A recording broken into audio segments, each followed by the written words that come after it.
Bueno, quedaron dos compañeras, Shaila no, nada más Shaila. Y tenemos un periodista inglés, sí, que le vamos a dar también la palabra. Buenos días, presidente. Shaila Rosagel, corresponsal del Grupo Gili, El Imparcial de Sonora, La Crónica de Mexicali y Frontera de Tijuana. Presidente, en un primer lugar preguntarle, el coordinador de Morena, Ignacio Mier, en la Cámara de Diputados, ha propuesto una consulta popular para que la población decida si se realiza esta reforma al Poder Judicial. Entonces, preguntarle qué opina usted de esto, ya que usted dijo que en septiembre de 2024 va a enviar la iniciativa, si se va a esperar a hacer la consulta pública, popular, o si la va a enviar así. Pues yo pienso que ayuda lo de la consulta. Nada más hay que ver el procedimiento legal, porque al parecer, puedo estar equivocado, no se pueden llevar a cabo consultas cuando inician los procesos electorales. Si hay tiempo y está permitido por la ley, sería bueno, porque hay que informarle a la gente y todos tenemos que participar en limpiar, en moralizar, en purificar la vida pública. Es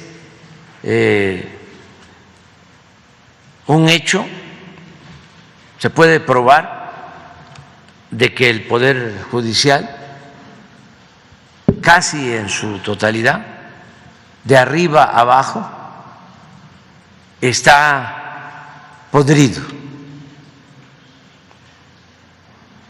que solamente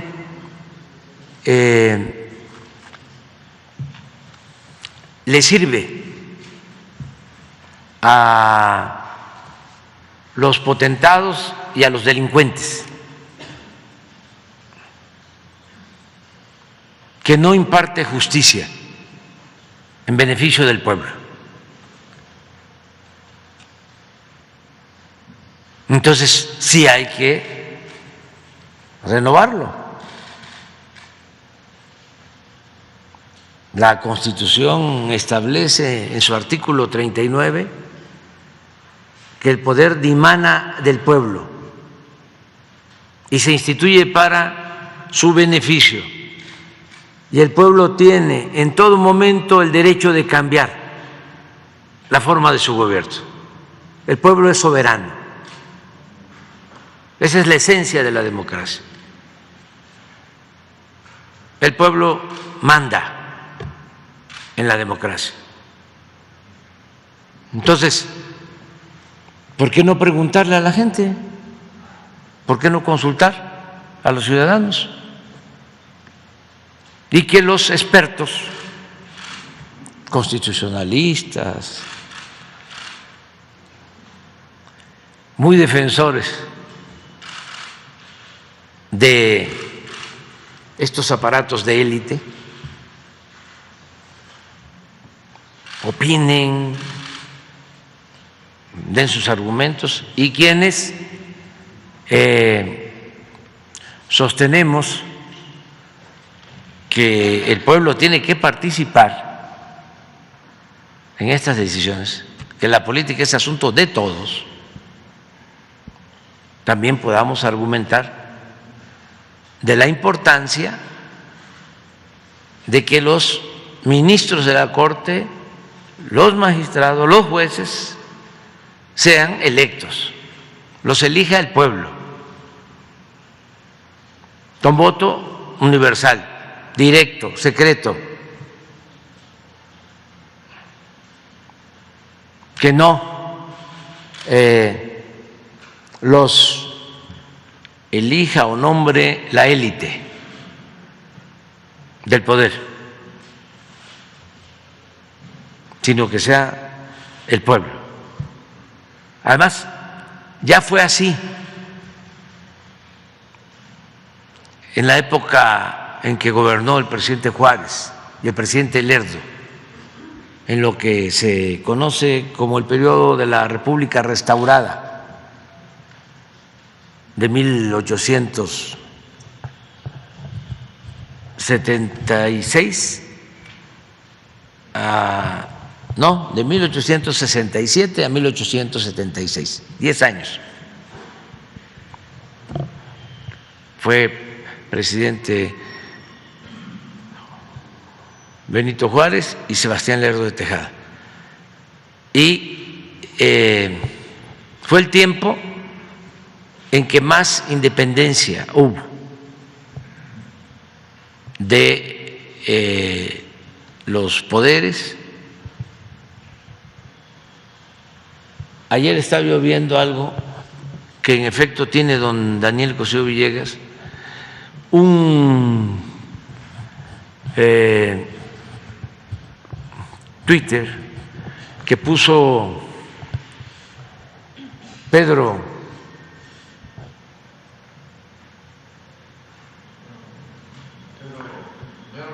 no, sí, Salmerón, sobre lo que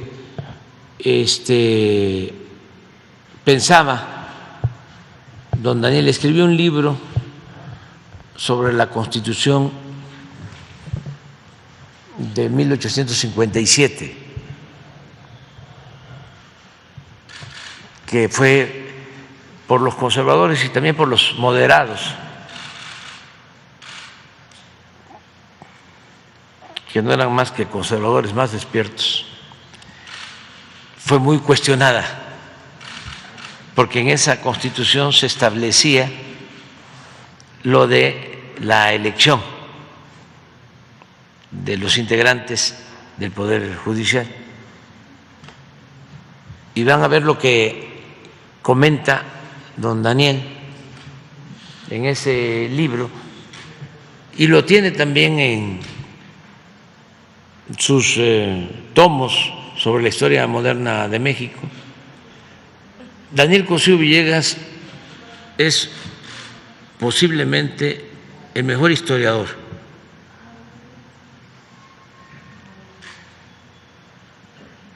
en toda la historia de México.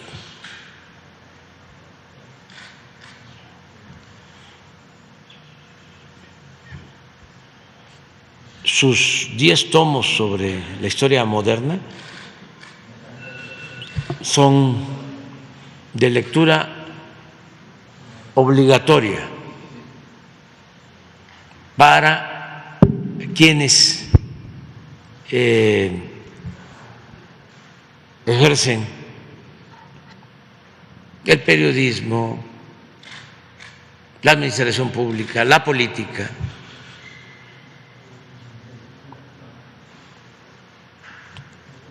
Una investigación que llevaron a cabo con muchos intelectuales, estos 10 tomos, creo que les llevó como 30 años de investigación. La vida política, la vida económica, la política exterior de México. Y este es un libro que pues está relacionado, aunque no es no son los tomos a los que hago referencia. Pero miren lo que decía don Daniel sobre la elección de los jueces.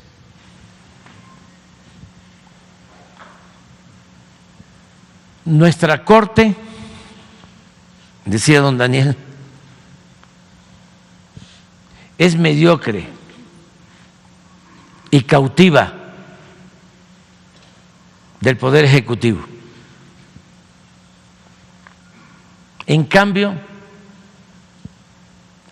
la Corte en que el magistrado era electo popularmente y por solo 6 años resultó independiente de los otros 2 poderes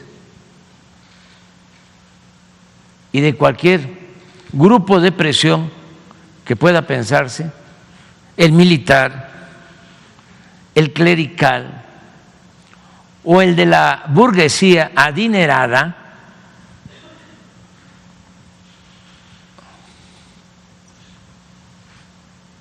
no solo fue independiente la Corte de 1867 a 1876, sino que sentía el orgullo, hasta la soberbia, de su independencia.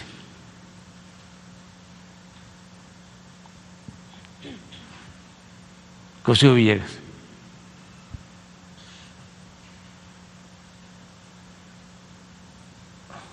Por esto, en este caso magistrados, pero así era también el caso de jueces y de ministros, eran electos popularmente. Eso es lo que estamos planteando. ¿Qué otra cosa se puede hacer ante un mal tan arraigado? Porque se fue degradando el Poder Judicial. Fue un proceso de degradación progresivo. Siempre fue un apéndice el Poder Judicial del Ejecutivo. Cuando se diseña el sistema político mexicano en el Porfiriato, se establece de que la Constitución se iba a respetar en la forma para violarse en el fondo. Entonces, como en todo el mundo, se hace el compromiso de aplicar la división y el equilibrio entre los poderes.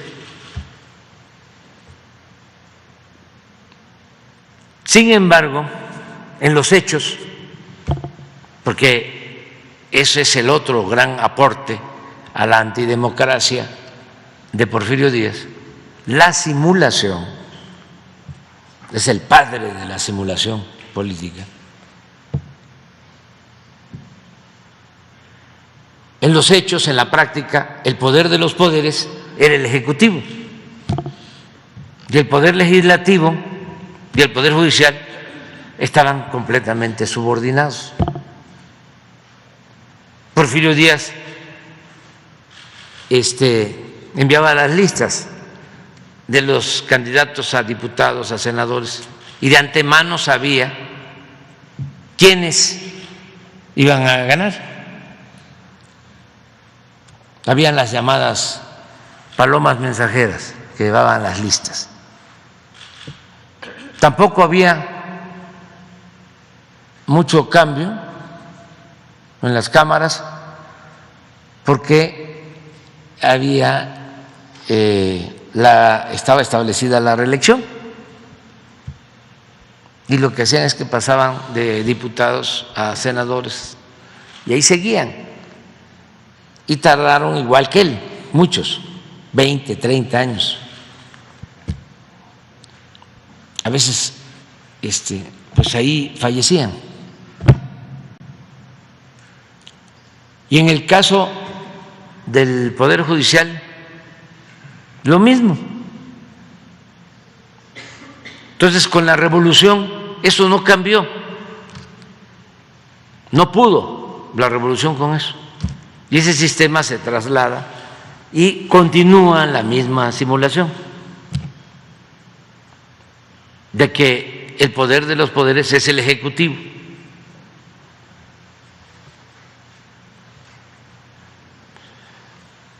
En los tiempos recientes como parte de la negociación para seguir simulando de que había democracia en México,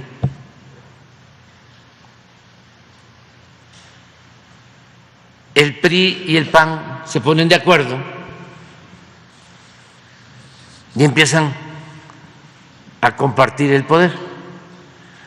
Querían establecer una alternancia. Es lo que se conoce como gatopardismo. Eso que consiste en que las cosas en apariencia cambian para seguir igual, porque ya no se podía mantener el partido único.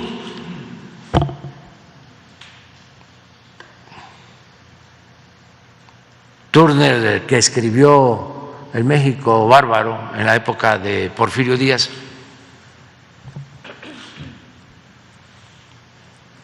habla de que el sistema político porfirista era de los más perfectos del mundo. De ahí retoma Vargas Llosa posiblemente la idea para acuñar la frase de la dictadura perfecta. Como ya no se podía mantener ese sistema de simulación desgastado, intentaron con la alternancia y por eso le abrieron el paso al PAN. Aparentar de que se iban a dar los cambios, acuérdense de cómo hablaban de cambios, para que las cosas siguieran igual.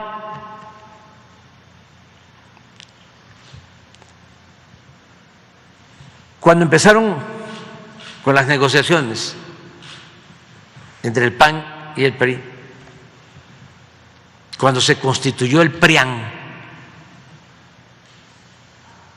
en el tiempo de Salinas, pues parte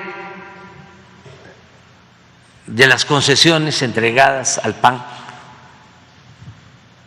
fueron espacios en el Poder Judicial. Entonces empezaron a llenar juzgados de abogados conservadores, filopanistas. También fue el auge de las escuelas de derecho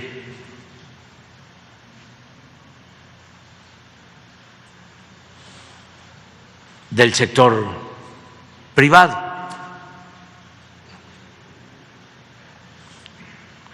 Esto sucedió con Salinas y luego Zedillo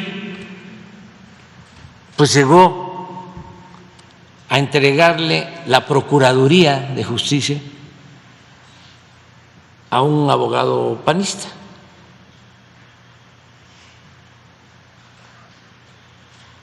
Y pues se entregó prácticamente todo el Poder Judicial.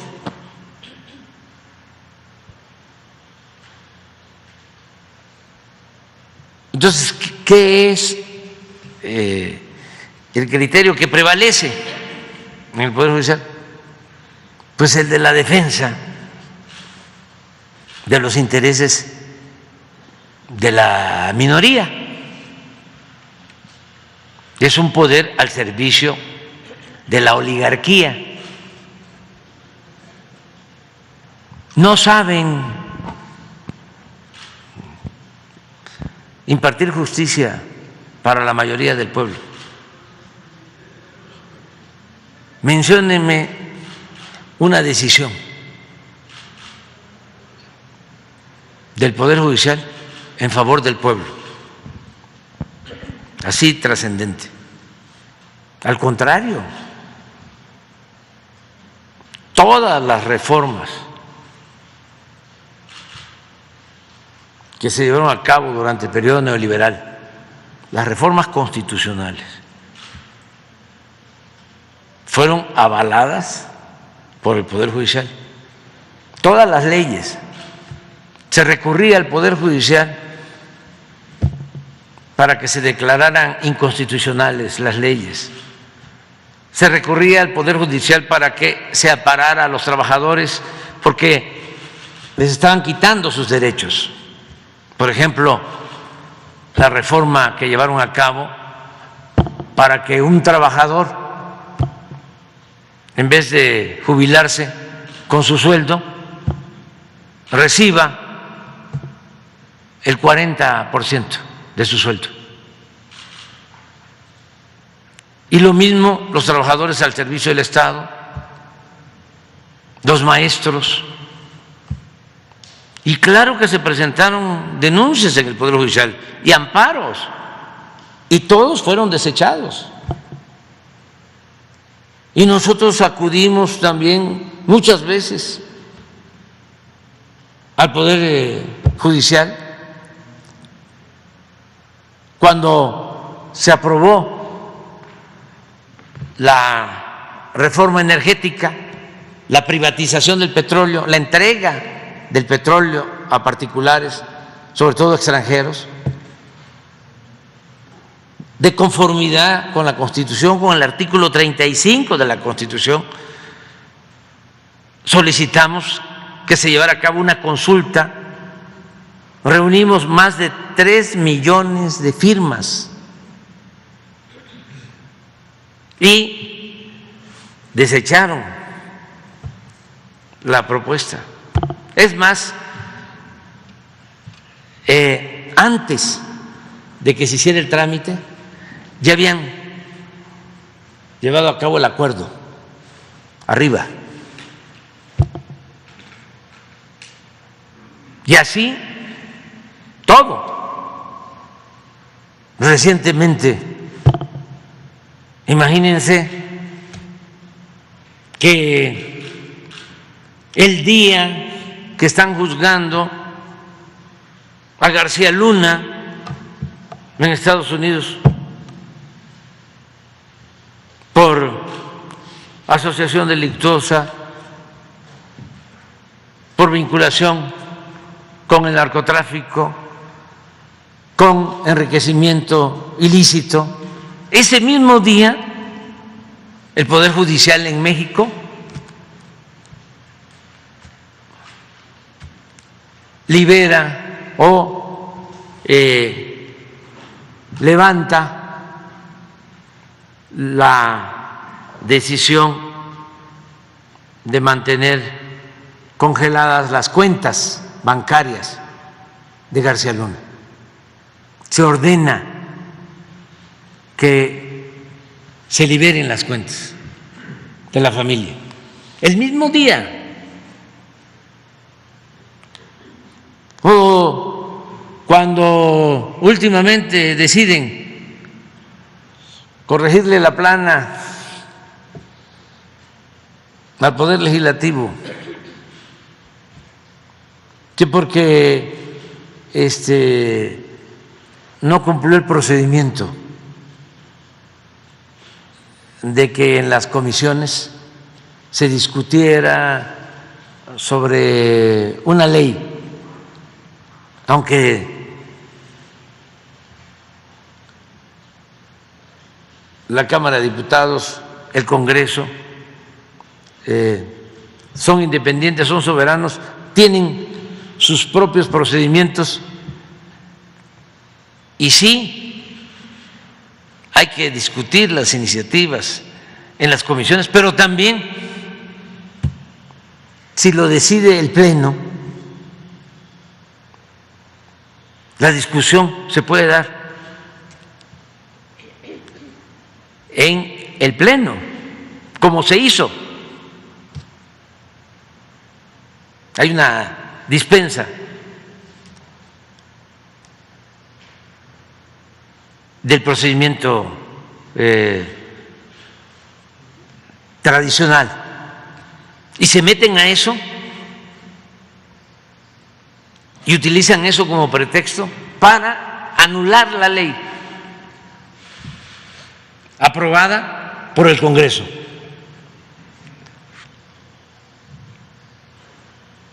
¿Y por qué la anularon? Porque en esa ley se establecía que nadie podía ganar más que el presidente, como lo establece la Constitución en su artículo 127. Y aunque era una ley para el Instituto Electoral y el Tribunal Electoral, pues también iba a establecer, iba a sembrar un precedente y les iba a afectar a ellos, a los ministros, que ganan 500, 600 mil pesos mensuales y que violan la Constitución. Imagínense los encargados de cuidar el estricto apego a la Constitución y a las leyes, violando flagrantemente el artículo 127, que establece que ningún funcionario puede ganar más que el presidente de la República. Y ellos ganan 4 o 5 veces más que yo. Y tienen 40 privilegios especiales. Un fideicomiso de 20,000 millones de pesos para garantizar todos estos privilegios. Entonces, ¿cómo no va a hacer falta una reforma al Poder Judicial? ¿Cuál es el pretexto, la excusa, la leguleya para no hacerlo? ¿Por qué tenerle miedo al pueblo?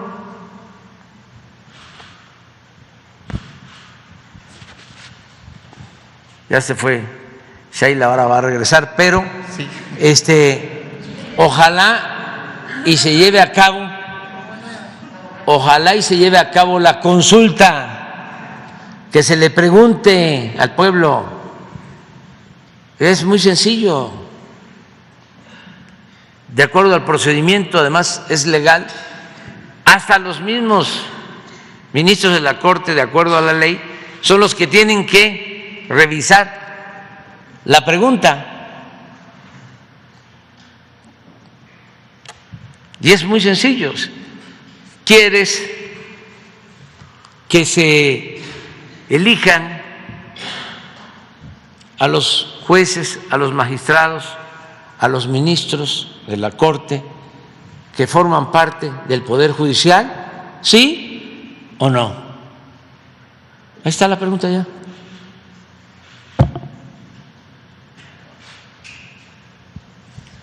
Y a votar. Ya van a ver cómo van a bloquear los conservadores. No participen,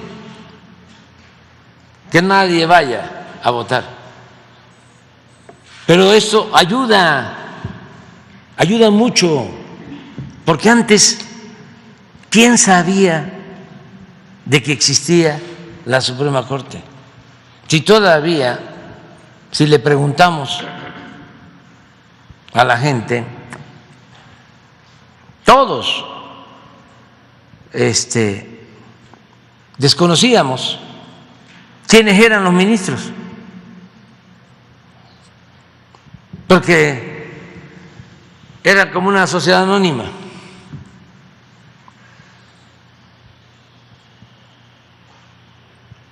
Usted sabía que habían 11 ministros, quiénes son, y si no se sabía quiénes eran los 11 ministros, menos se sabía quiénes eran los magistrados y mucho menos los jueces. Imagínense que un juez que tiene el poder de su firma para dejar en libertad a Caro Quintero.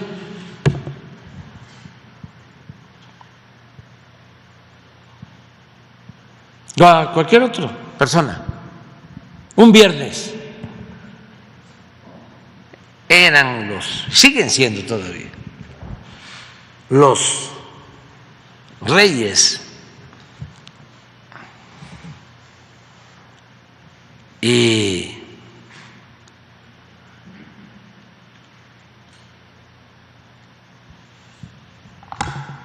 las reinas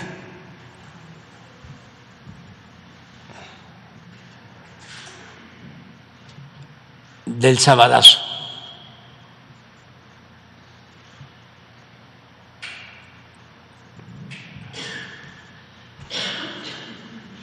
Le decían al encargado de las cárceles con un escrito: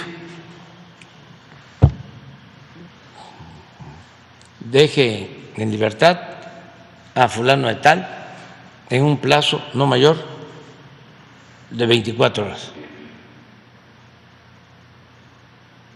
Últimamente, en ese plazo, estamos hablando de personajes famosos, y en ese plazo ahora hay que buscar a ver si no hay por ahí otra denuncia.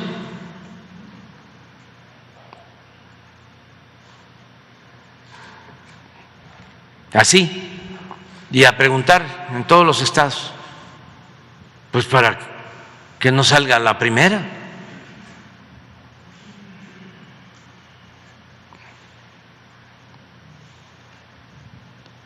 Y ya hay jueces, hombres y mujeres, que son especialistas. Puede ser que un proceso se esté llevando en un distrito y de repente es otro juez de otro distrito, uno más tenaz, el que resuelve. Entonces sí necesitamos reformar el Poder Judicial, y eso va a ayudar mucho, porque sí se ha avanzado en el Poder Legislativo. Además, ahí el ciudadano tiene la posibilidad de elegir a su diputado, a su senador, pero acá no.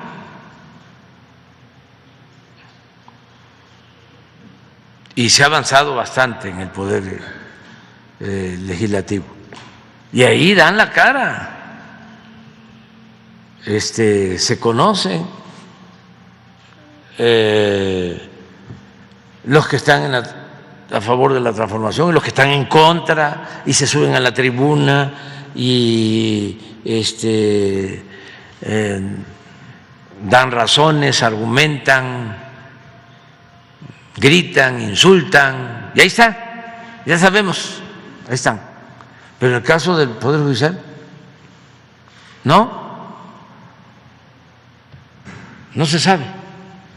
Entonces hay que transparentar la vida pública y lo que tiene que ver con el Poder Judicial. Entonces sí estoy de acuerdo con la consulta. Gracias, presidente. En una segunda pregunta, fíjese que en el aeropuerto de Hermosillo los taxis de plataformas no pueden entrar, se ha dicho ya que es por disposiciones federales, es una prohibición federal, no pueden entrar a recoger pasaje. Entonces, pues bueno, hay una concesión de taxis que pues la gente, los pasajeros, pues se ven obligados a salir del aeropuerto hacia la calle para poder pedir un taxi de aplicación en búsqueda pues de algo más económico. Preguntarle si usted qué opina de esto y si estaría de acuerdo o pensaría en que se podría cambiar esta disposición. Esto no solo ocurre en el aeropuerto de Hermosillo, sino en otros aeropuertos, ¿no?, del país. Y en para concluir mi participación, presidente, pues la semana pasada se levantó la huelga en la Universidad de Sonora, que duró 11 días. Preguntarle si usted qué información tuvo de esta huelga y qué es lo que se puede hacer pues para evitar que en un futuro pues se vean afectados los estudiantes. En el caso de la Universidad de Sonora son unos 40,000 estudiantes. ¿Cómo apoya el gobierno federal a las universidades públicas, ¿no?, con recursos? Esta huelga se dio por que el sindicato no estaba de acuerdo pues con los aumentos, con lo que se les ofrecía. Esas serían mis preguntas, presidente. Bueno, en los dos casos nosotros nos ponemos de acuerdo siempre con los gobernadores.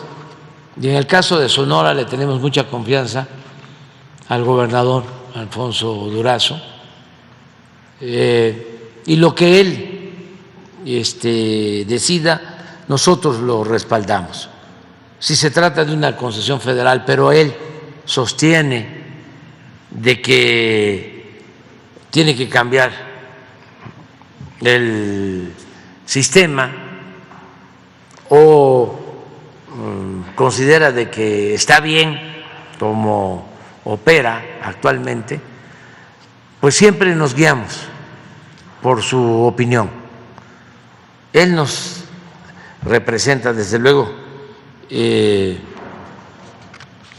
sus facultades tienen que ver con la soberanía del Estado, pero nosotros también, como federación, podemos intervenir y en este caso le tenemos mucha confianza al gobernador y lo que él decida. Y lo mismo en lo que menciona sobre la universidad. Por lo general son los gobernadores, las gobernadoras, las que atienden estos asuntos. En el caso de la federación, recuerden ustedes que se autoriza un presupuesto. Nosotros enviamos un proyecto de presupuesto al Congreso y la Cámara de Diputados autoriza el presupuesto, que incluye pues la educación, la salud, el desarrollo, la infraestructura, todo, los salarios, las prestaciones, todo completo. Y es facultad exclusiva de la Cámara de Diputados aprobar el presupuesto. Entonces se entregan los presupuestos, las universidades son autónomas, ellas manejan su presupuesto. Estamos nosotros procurando que no suceda lo que pasaba antes, de que los aumentos en el salario se daban por abajo de la inflación. Estamos cumpliendo de que los aumentos nunca estén por abajo de la inflación, siempre arriba. También, aun cuando son autónomas las universidades, tiene que buscarse el que manejen bien su presupuesto, porque también en las universidades, aunque son autónomas, se mantienen privilegios y hay maestros que ganan muy poco, maestros de asignatura. Sin embargo, hay otros que ganan muchísimo, incluso que ni trabajan, pues, que son aviadores. Sí, hay maestros universitarios que ganan más que el presidente y rectores. Y gastan mucho en obras, antes más. Ahora he estado observando que ya se miden, pero antes una buena cantidad del presupuesto era para construir obras, porque ahí estaba el chanchullo, mucha infraestructura. Entonces tienen que tener una mejor orientación del presupuesto, priorizar, no permitir privilegios, desde luego no aceptar la corrupción, no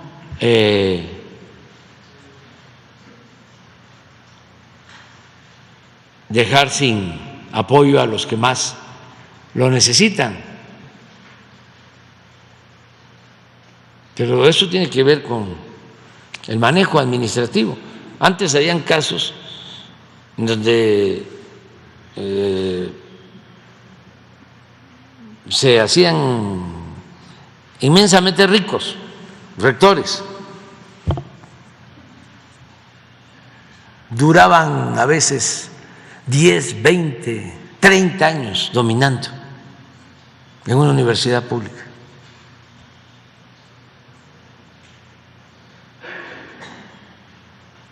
Y tenían negocios de todo tipo.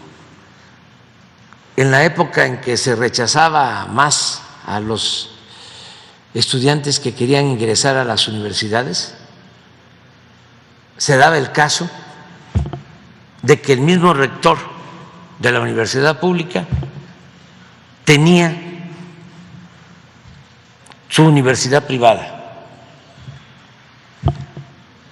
Entonces, a los que rechazaban, los mandaban a su universidad privada. ¿Supiste de algo así? Bueno, a ese extremo. Claro, hay que ser respetuoso de la autonomía, pero eso no significa que no podamos cuestionar esas irregularidades, ¿no? No mucho. Es que tenemos bastantes asuntos diarios y la verdad yo descanso, me aligeran la carga algunos gobernadores, gobernadoras. Me siento representado por ellos, me ayudan a resolver problemas.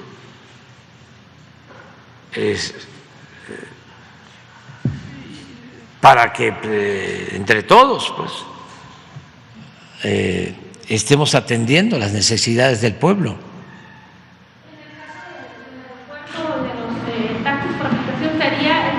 Él, lo que nos diga el gobernador. Sí. A ver, vámonos con el periodista inglés.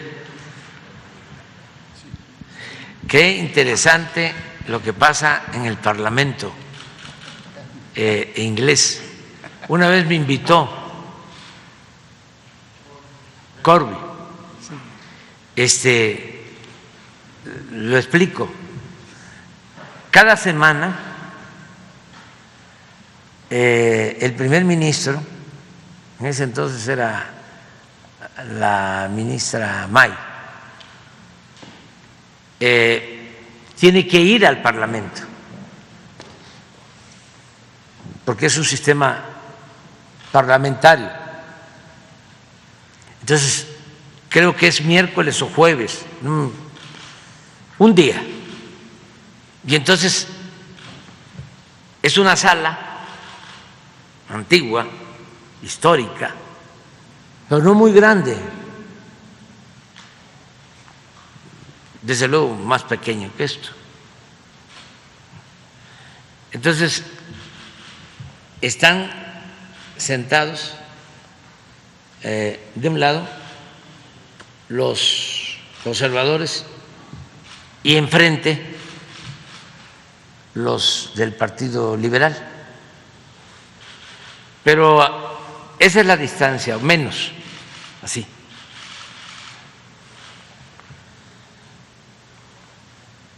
Y hay, pues no sé, 150, 200 de un lado y 150, 200 del otro. Y enfrente está el líder de la oposición y el primer ministro. Y entonces empieza el debate sobre los temas.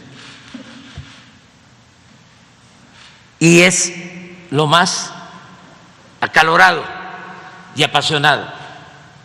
Y se dicen cosas. Y unos y otros. Un verdadero parlamento.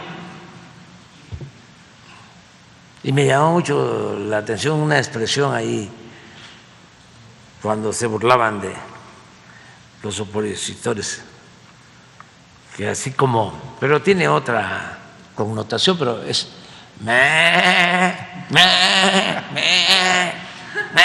le decían a los opositores ahí. Y no, pues esto es el equivalente a los borregos, ¿no? Como burla. Pero muy interesante ese proceso, ¿no? Del sistema político inglés, sistema parlamentario. Me llama mucho la atención. Bueno, con respeto, presidente, es un teatro. Pero bueno, señor presidente, soy David Raby de Inglaterra y es para mí un gran honor poder participar en este acto de diálogo participativo en apoyo a la 4T. Soy ahora periodista del periódico Morning Star, el único periódico diario explícitamente socialista en el mundo de habla inglesa. Y también participo en el sitio web Labour Outlook de la izquierda del Partido Laborista. Y en un medio que se llama Alborada, de un chileno británico, Pablo Navarrete, que él y su equipo hacen un excelente trabajo audiovisual sobre América Latina. Bueno, hago lo que se podría llamar periodismo solidario. Había pensado decir periodismo independiente, pero usted ha dicho más de una vez que los periodistas independientes no son realmente independientes. Entonces digo lo que creo que soy, periodista solidario. Porque desde hace 4 años me parece que es esencial dar a conocer al público británico este proyecto de transformación que usted representa. Es que en mi país casi nadie conocía la 4T y la esperanza que representa para México y el mundo. Mi carrera profesional fue de profesor de historia latinoamericana. Llegué por primera vez a este maravilloso país en 1967 con un proyecto de doctorado de la Universidad Británica de Warwick sobre los maestros rurales y su papel en las reformas revolucionarias de 1921 a 1940. Rápidamente me convertí en admirador del gran presidente Lázaro Cárdenas y del general Francisco J. Mújica. Y como usted ha dicho un par de veces recientemente, yo también creo que Mújica debería haber sido el presidente de México en 1940. En la carrera académica en las universidades de Toronto y de Liverpool, estudiando los procesos populares en México, Colombia, Venezuela, Cuba y otros países, me fui dedicando cada vez más al trabajo de solidaridad. Por eso ahora, con algunos colegas británicos y mexicanos residentes en el Reino Unido, estamos construyendo el Mexico Solidarity Forum, no igual al Mexico Solidarity Project de Estados Unidos, aunque compartimos ideales con ellos. Desde luego, en el Forum tenemos buenas relaciones con Jeremy Corbyn y Laura Álvarez, pero ellos están tan ocupados con su Peace and Justice Project y su trabajo político en el Reino Unido y a nivel global, que no pueden dedicarse sistemáticamente a difundir la información sobre la 4T. Por eso hace falta el trabajo de nosotros, de periodismo. Por eso nos toca a nosotros entonces hacer ese trabajo, y la primera pregunta mía va en ese sentido. ¿Cómo ve usted la importancia de la solidaridad internacional con México y la 4T y la mejor manera de construir solidaridad popular? Y mi segunda pregunta se refiere específicamente al trabajo de las embajadas mexicanas. Me parece que la embajada mexicana en Londres y otras en Europa en general casi no difunden información sobre la 4T. Hacen bien su trabajo diplomático y atienden a la comunidad mexicana, pero del proceso de transformación no hablan. ¿No sería posible impulsar un trabajo sistemático de información del proceso desde las embajadas, facilitando el acceso al conocimiento de esta realidad tan trascendente por las y los ciudadanos británicos y de otros países? Gracias. Bueno, yo creo que hay bastante relación con los pueblos de América Latina, de todo el mundo. Hay comunicación con las organizaciones que defienden a los trabajadores, que defienden a los pueblos. Estamos constantemente pendientes para que no se cometan violaciones a derechos humanos. Por ejemplo, no vamos a dejar de manifestar nuestra protesta por lo sucedido en Perú. Les molesta mucho a los de la clase dominante en Perú que hablemos sobre el tema, pero consideramos que se cometió una gran injusticia al destituir al presidente legal, legítimamente constituido, Pedro Castillo, y que todo se originó porque en el Perú domina un grupo que está al servicio de una oligarquía, de una minoría rapaz, tanto local, nacional, como foránea. Entonces, los que tenían el control político, no voy a mencionarlos, en el Perú, perdieron la elección, porque el pueblo de Perú, la mayoría dijo, queremos a Pedro Castillo. Pero ¿cómo a Pedro Castillo si es de la sierra, si usa sombrero? Entonces, como son muy clasistas, muy racistas, empezaron con una campaña en su contra. Bueno, yo creo que llevaba un mes, 2 meses de gobierno y ya en el Congreso, dominado por los políticos tradicionales, ya habían iniciado un trámite para destituirlo, y luego otro, y luego otro, y luego otro, hasta que lo lograron.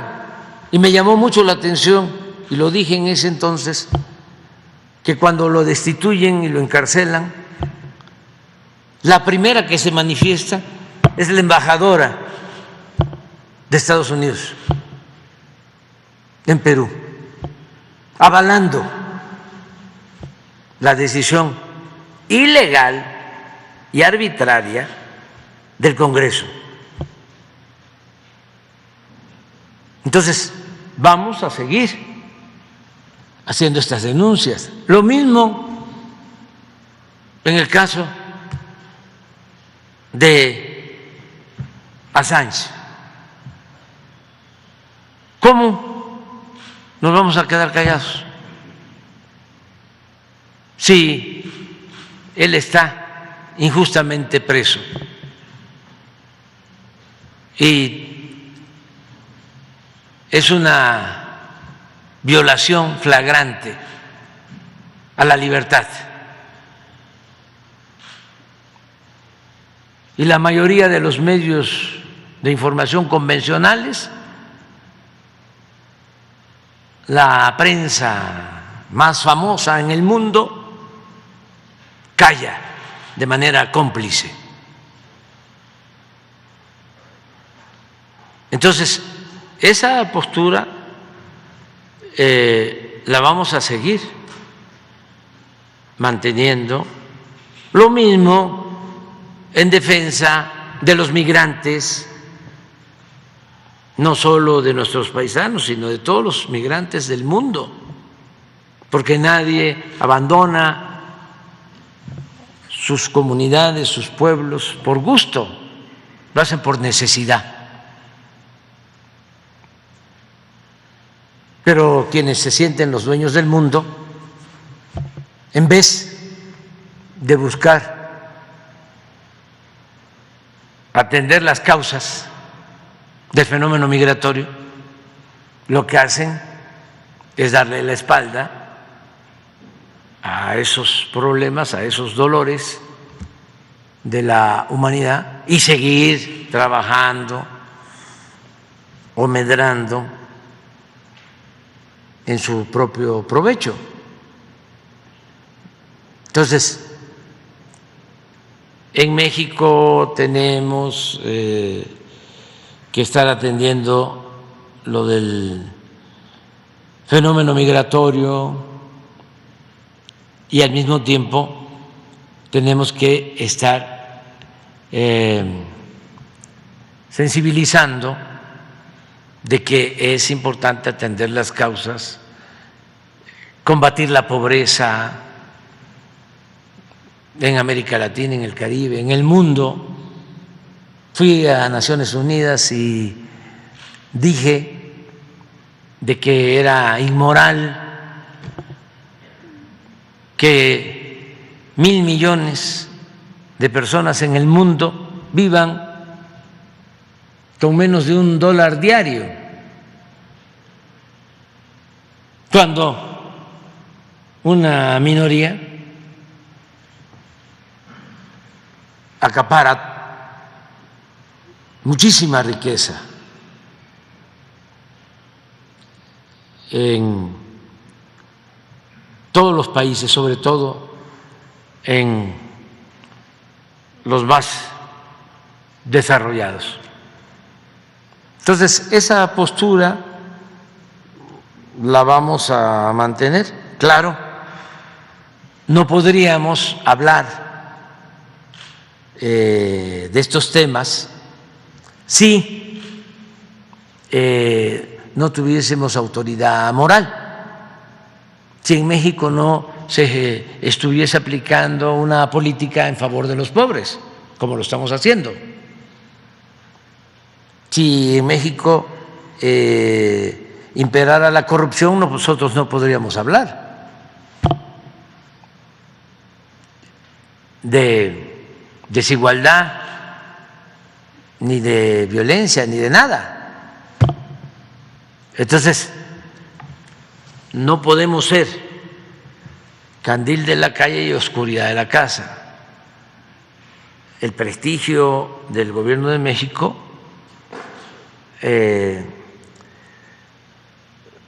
surge, se origina por lo que se está haciendo en México. Siempre he dicho que la mejor política exterior es la interior. Si funcionan bien las cosas en el país, si limpiamos nuestra casa, si hay bienestar, si hay paz, si hay tranquilidad en México, podemos ser respetados afuera.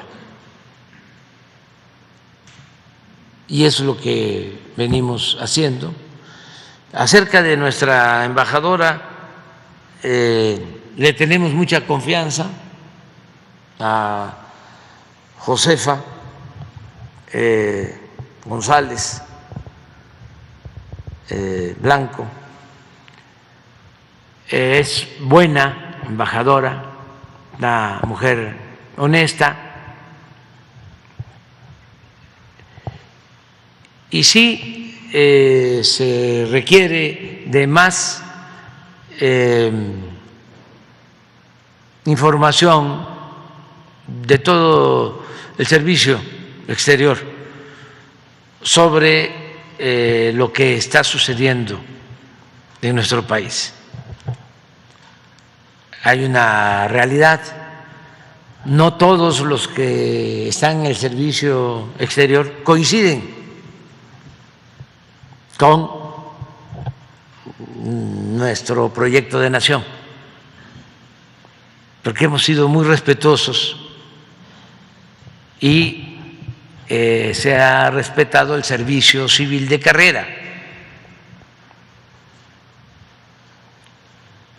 En la Secretaría de Relaciones Exteriores. Entonces, hay pues diplomáticos que tienen otra formación, porque el modelo neoliberal o neoporfirista duró mucho en México, 36 años, y caló bastante. Entonces, fue mucho tiempo de imposición de una política económica,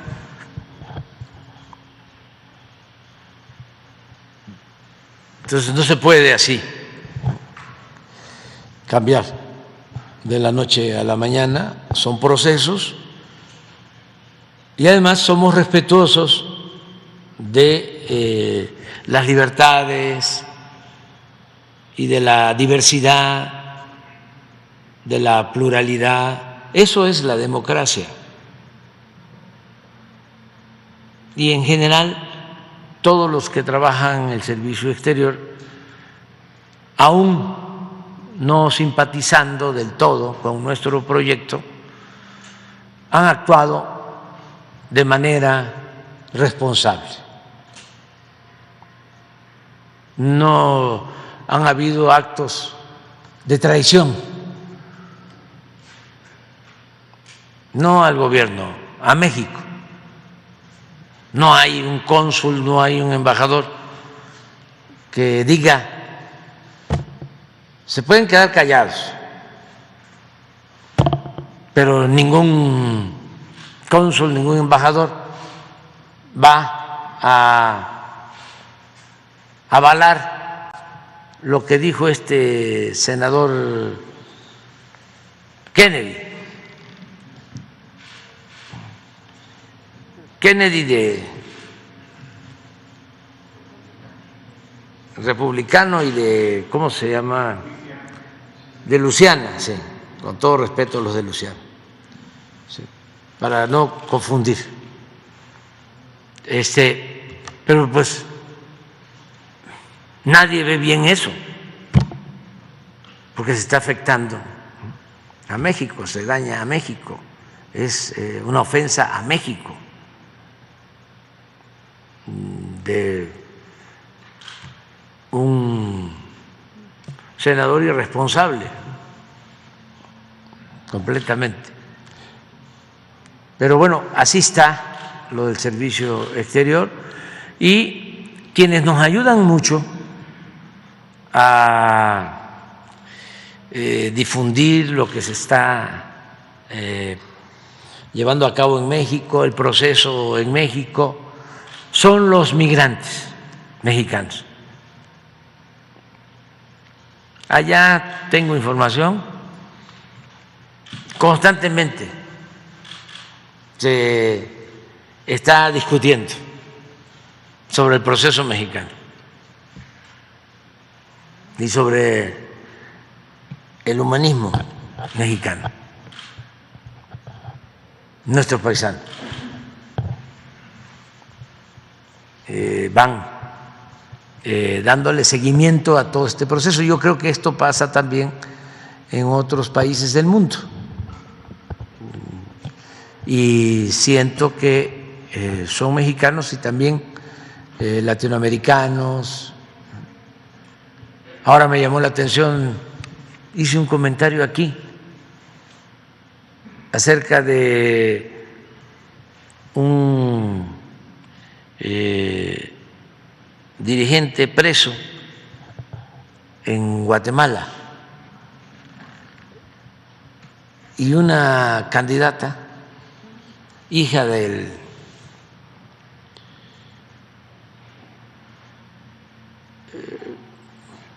expresidente y militar Ríos Montt, me contestó de manera muy agresiva. Si yo lo único que planteé es de que familiares de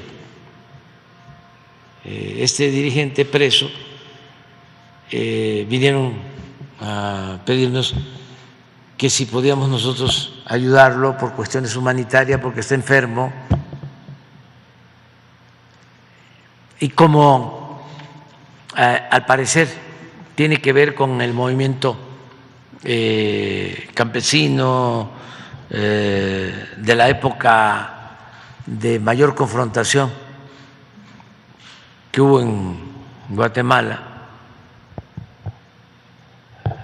que participó más el ejército y había también guerrilla. Entonces, de esos tiempos en que se cometieron pues muchos abusos, aquí estuvieron en México refugiados guatemaltecos. Entonces, de entonces hicimos un trámite, ¿no?, para ver si se podía permitir que esta persona viviera pues sus últimos días en México, porque está muy enfermo. Entonces, la candidata, porque van a haber elecciones en Guatemala, ya ven, es lo mismo en todos lados. Esto de el senador de Luisiana es por lo mismo, por las elecciones. Y también ya se manifestó el gobernador de Florida, DeSantis, que quiere ser candidato del Partido Republicano a la presidencia, porque pues quieren de esa manera, ¿no?, posicionarse. En el caso de los republicanos, con una postura antimigrante. El caso de DeSantis, que gobierna Florida, pues autorizó una serie de medidas en contra de los migrantes, cuando Florida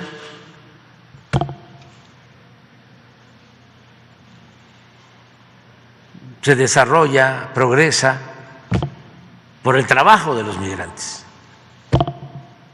Yo no sé qué harían sin los migrantes, un día sin migrantes.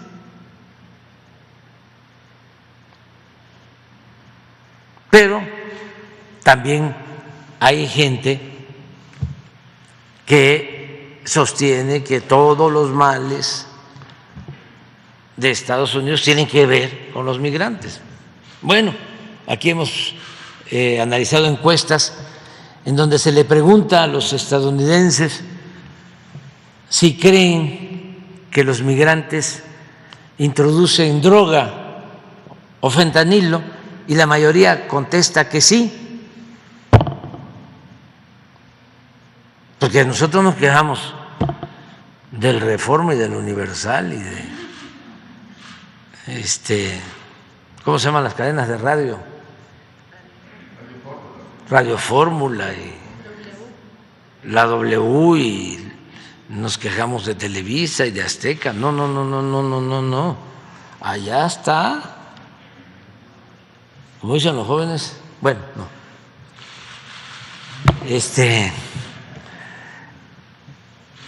Sí es muy fuerte el control de los medios en Estados Unidos.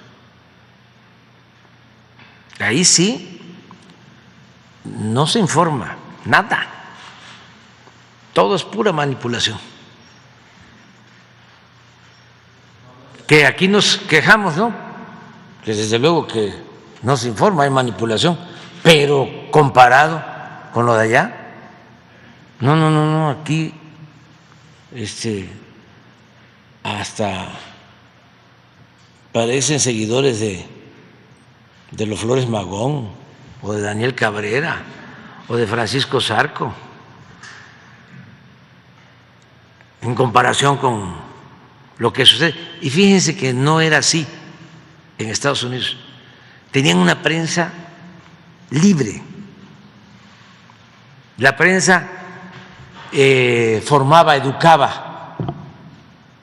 Era una escuela para el ciudadano estadounidense. Tenían dos cosas muy importantes: su poder judicial, que era recto,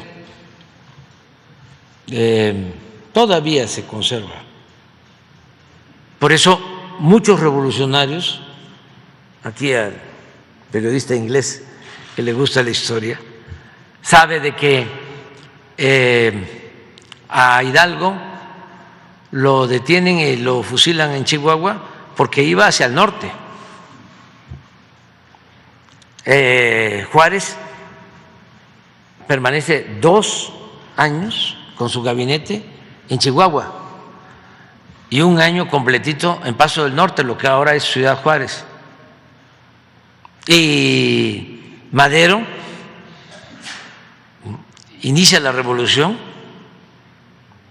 en el norte, precisamente en Ciudad Juárez, y los Flores Magón se van a hacer su periódico Regeneración a Estados Unidos, porque aquí en ese entonces era la ley fuga, era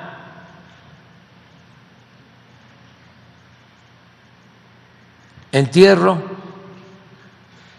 encierro o destierro. Entonces, si un periodista, como sucedió con los Flores Magón, que estuvieron presos allá, y otros periodistas acudían a un juez, podían obtener su libertad bajo fianza. Pero aquí no había eso. Aquí era mátalos en caliente.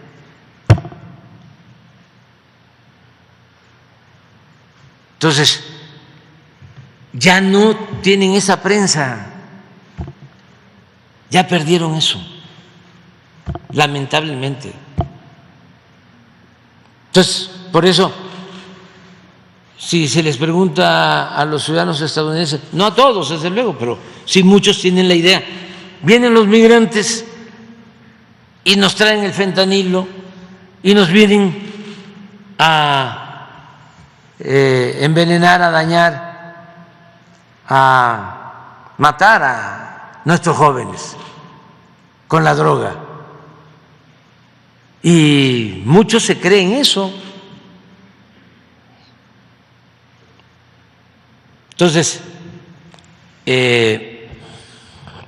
tenemos nosotros que continuar informando, orientando,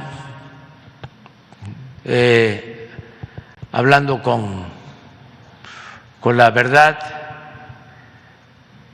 y explicando que toda esa propaganda negra pues la usan para sacar provecho personal, político o politiquero. Entonces hablaba yo del caso de los republicanos, que no de todos, sino de estos que han hecho declaraciones muy ofensivas, pero también de la señora hija de Ríos Montt, de Guatemala. Quiere decir de que sí están pendientes, ¿no? Porque eso lo expresé creo que ayer o antier, y de inmediato la señora, porque está en campaña, creo que en agosto hay elecciones en Guatemala y ella es candidata y se está posicionando con ese discurso, ¿no?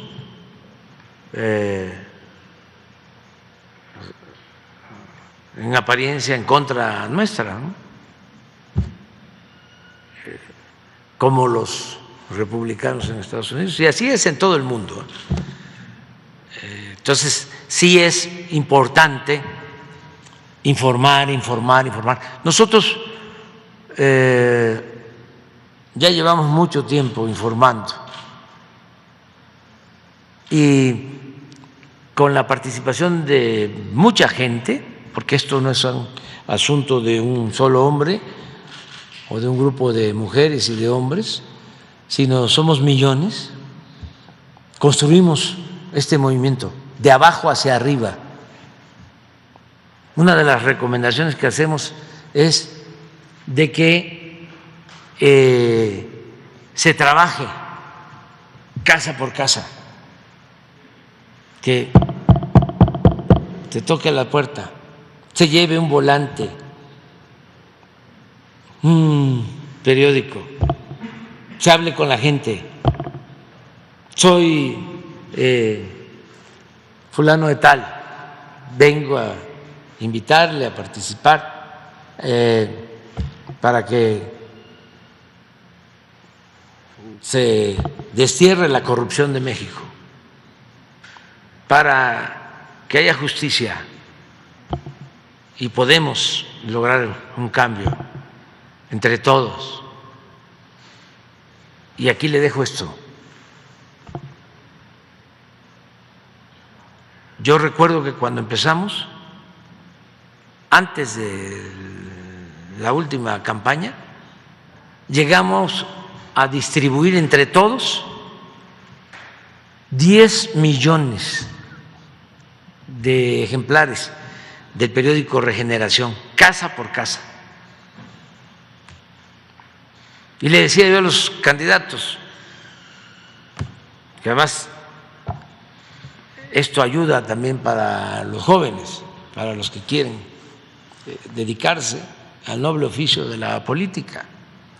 Les decía, sus tenis, su morral para los volantes, su gorra o su sombrero, y 150, 200 casas diarias. Van a terminar agotados, van a dormir muy bien,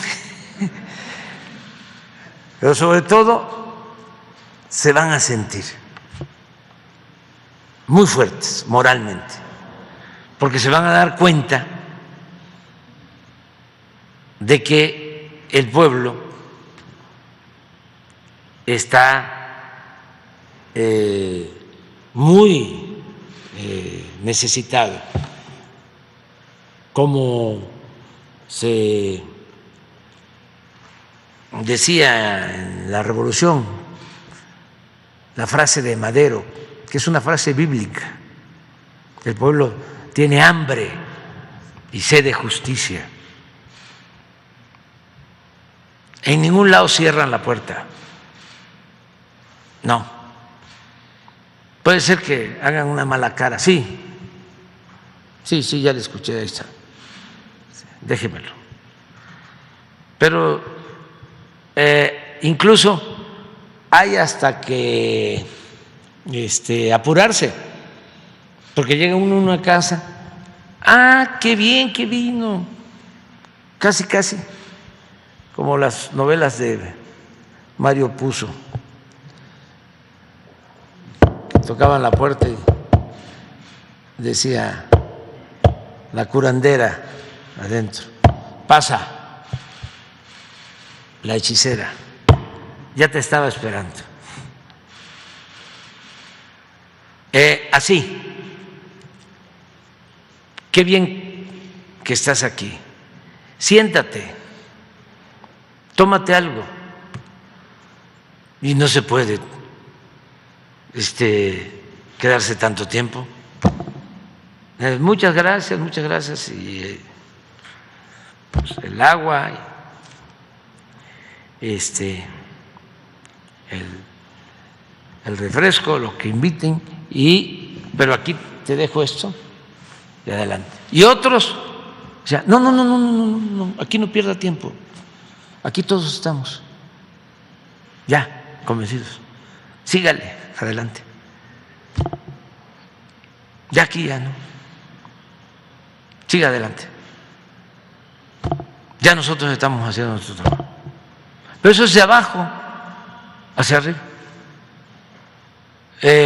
Ahora estoy escribiendo mi último libro como político en activo, porque ya me voy a retirar. Entonces, antes voy a dejar un libro y estoy haciendo pues un recuento de todos esos procesos que son de mucha utilidad. Lo voy a dedicar el libro a los jóvenes, de todas las experiencias estas. Pero es fundamental la organización, informar, orientar, concientizar, organizar. Y sí se necesitan o se requieren de muchas cosas, sobre todo perseverancia, no perder la fe. Cuando nos hicieron el segundo fraude, los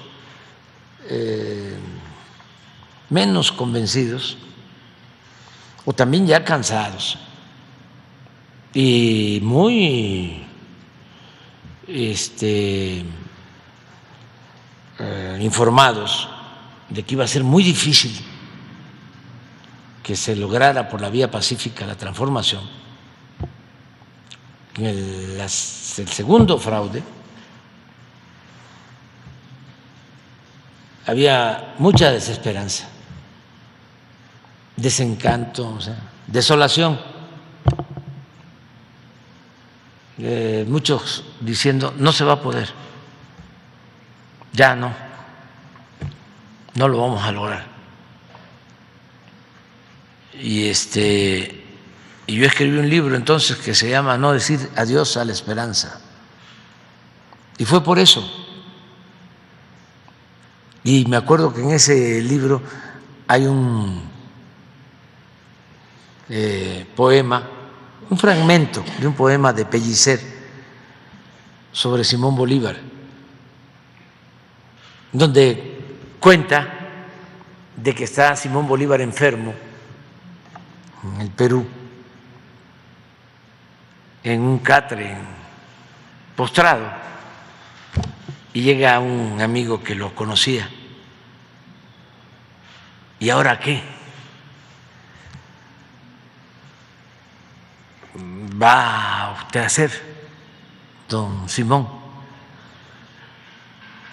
Entonces le contesta con loca pasión don Simón: triunfar, triunfar, estando postrado, ¿no?, enfermo.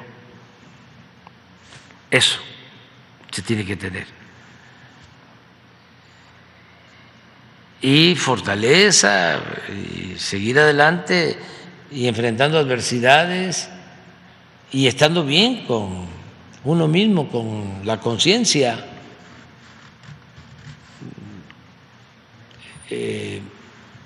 Y seguir adelante, seguir luchando. Entonces, la organización es importante. Una vez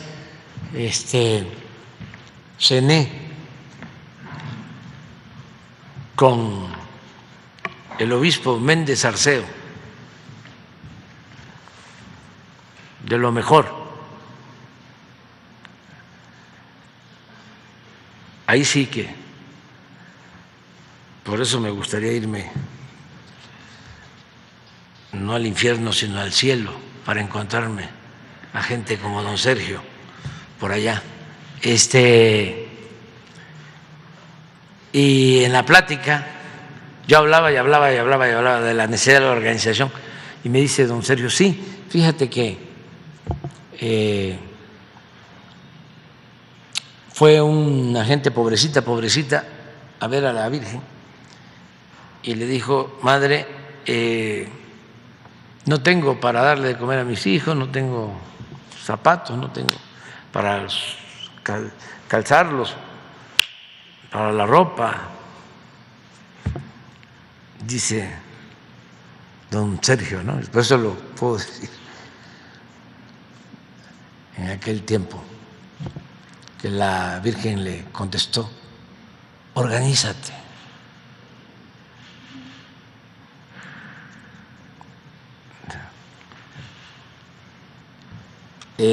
Es muy importante la organización del pueblo y la revolución de las conciencias.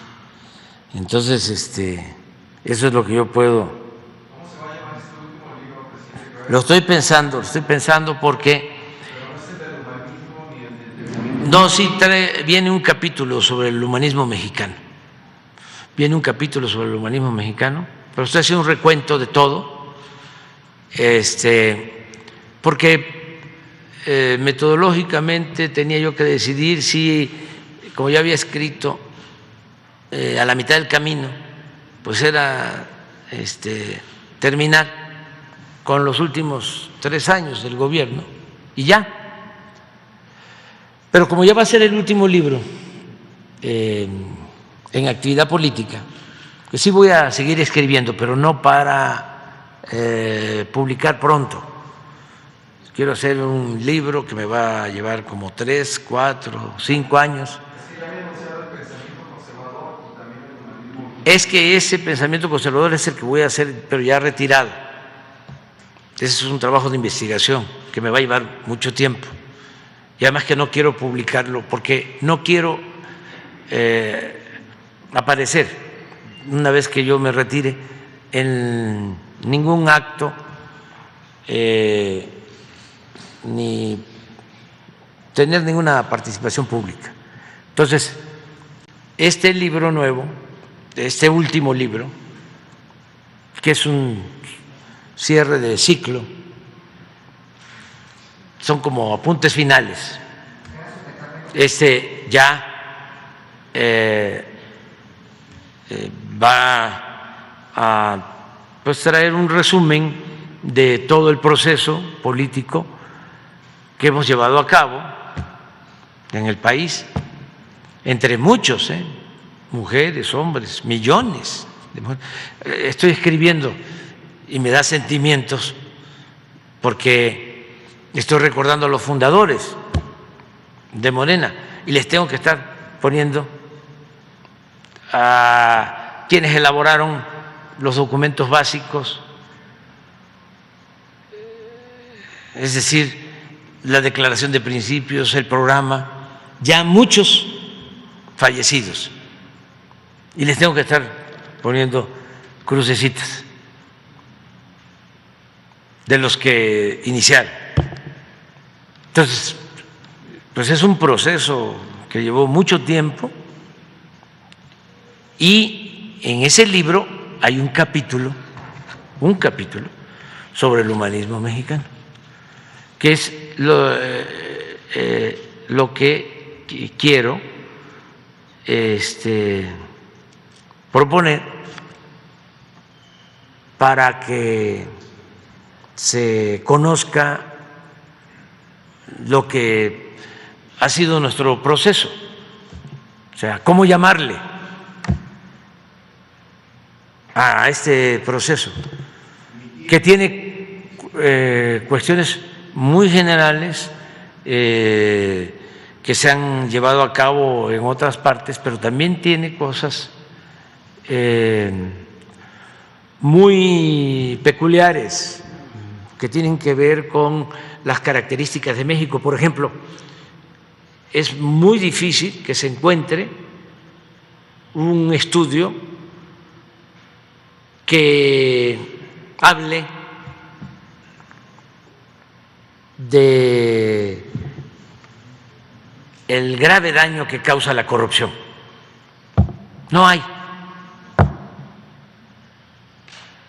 Porque en la ciencia social siempre se pensaba que la acumulación de la riqueza se producía por la explotación de una clase sobre otra, de el burgués que explotaba al proletariado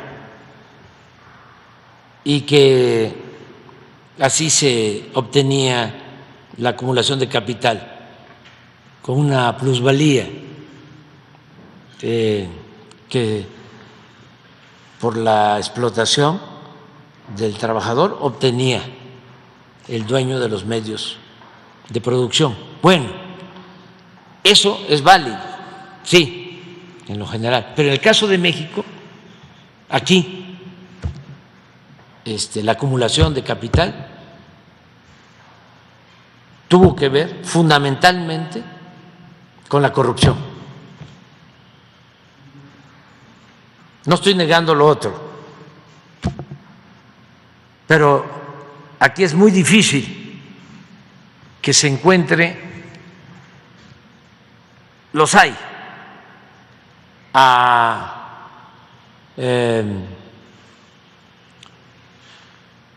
potentados, oligarcas, que no hayan hecho sus fortunas al amparo del poder público y mediante la corrupción. Entonces, esa es una peculiaridad. Lo otro, que además es algo que me llena de orgullo a todos los mexicanos,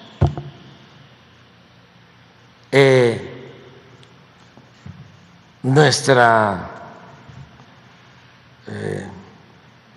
fortaleza cultural.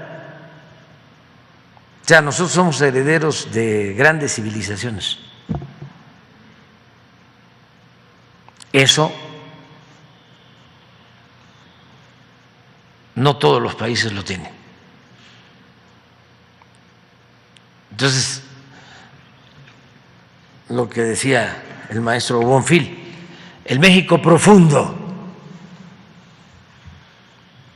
eso es lo que nos da un distintivo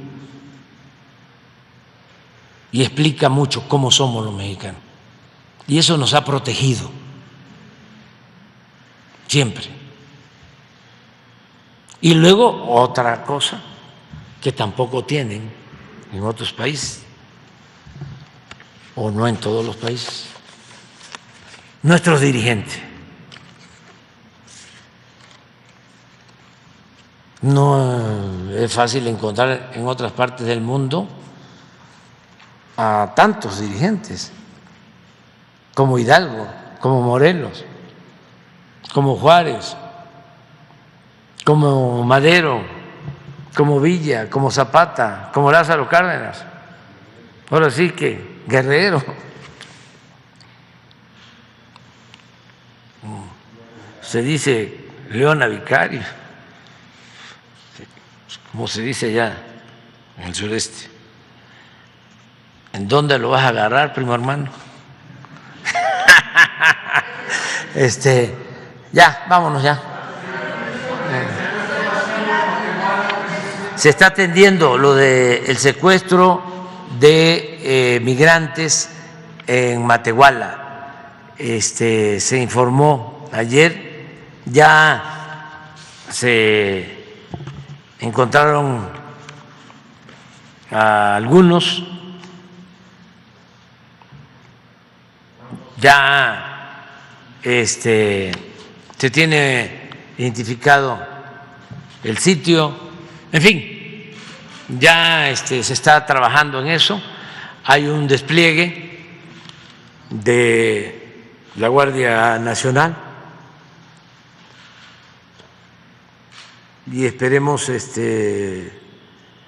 pues rescatarlos. Originalmente se habla de 50 y son los transportistas de los choferes, sí, pero estamos en eso y ya no podemos decir más por razones obvias, pero se está trabajando y es esto, ¿no?, que lamentablemente se presenta, de que hay bandas que secuestran. Por eso también el llamamiento a los hermanos migrantes que no se dejen engañar, manipular por los traficantes, por los coyotes, por los polleros, que les dicen que si consiguen 5, 6 mil, 8 mil dólares, los van a poner en Estados Unidos, pero que tienen que atravesar por México. Corren muchos riesgos, muchos riesgos. Nosotros estamos cuidando el que se les respeten sus derechos humanos, pero también se tiene que saber que a veces se desconoce por nuestra lucha y también por la decisión del presidente Biden. Hay mecanismos, vamos a decir, legales para llegar a Estados Unidos que no habían antes. No habían opciones más que echarse a andar y atravesar México para llegar a Estados Unidos. Ahora se puede, desde el país de origen, hacer un trámite que lleva tiempo y estamos buscando que se acorte el tiempo, que no sea tan burocrático, pero ya se logró que entreguen en esta primera etapa 400,000 visas de trabajo, permisos. Esto para Venezuela, para hermanos cubanos, haitianos, nicaragüenses y también para hermanos de Centroamérica. Entonces, se pueden hacer los trámites antes de salir del país en las embajadas de Estados Unidos. Ahí tienen que darles información sobre esto. Fue el compromiso que hicieron con nosotros los del gobierno de Estados Unidos, que sus embajadas en estos países iban a estar informando, porque existe un mecanismo electrónico, pero a lo mejor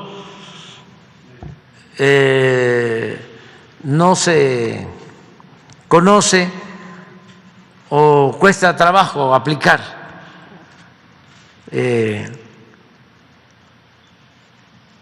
este trámite mediante esa plataforma, pero sí pueden ir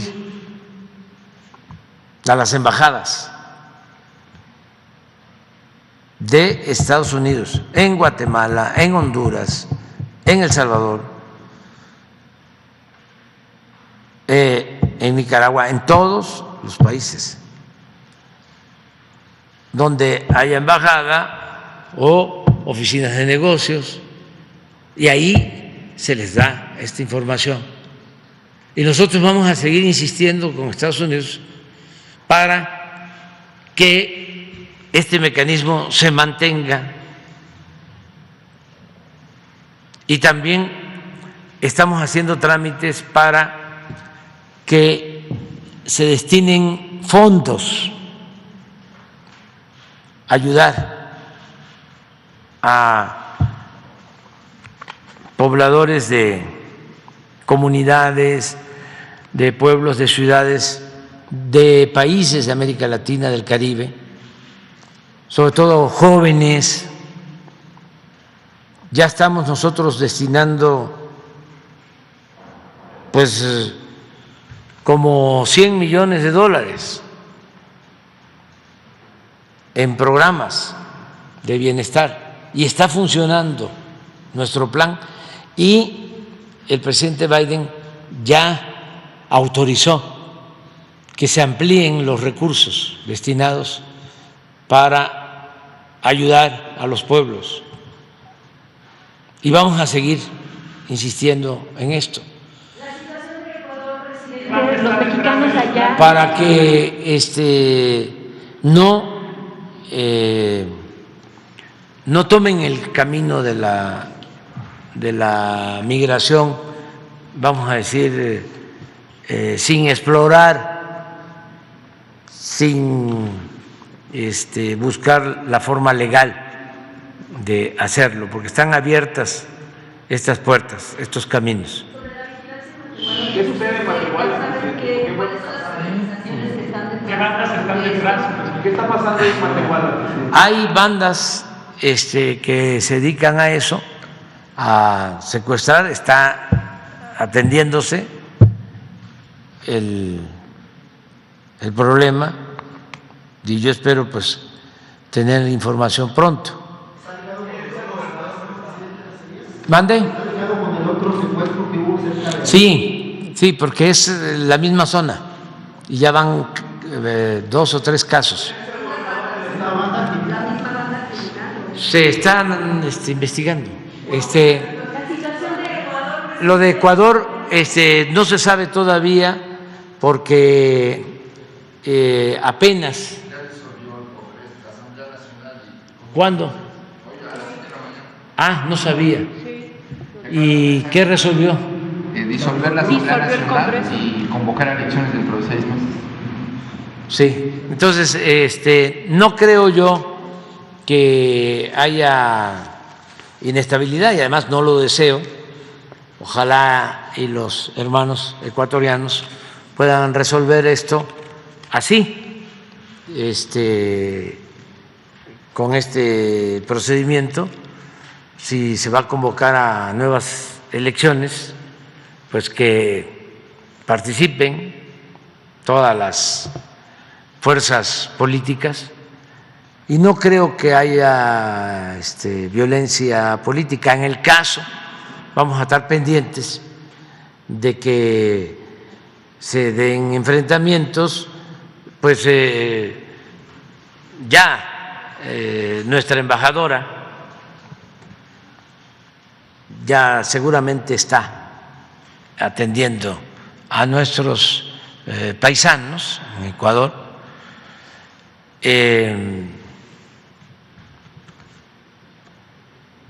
Nuestra embajadora Raquel Serur, una maestra, filósofa, de lo mejor que tenemos, hablando del servicio exterior. Raquel Serur, ella está pendiente y vamos a darle seguimiento al proceso. Muy bien, muchas gracias.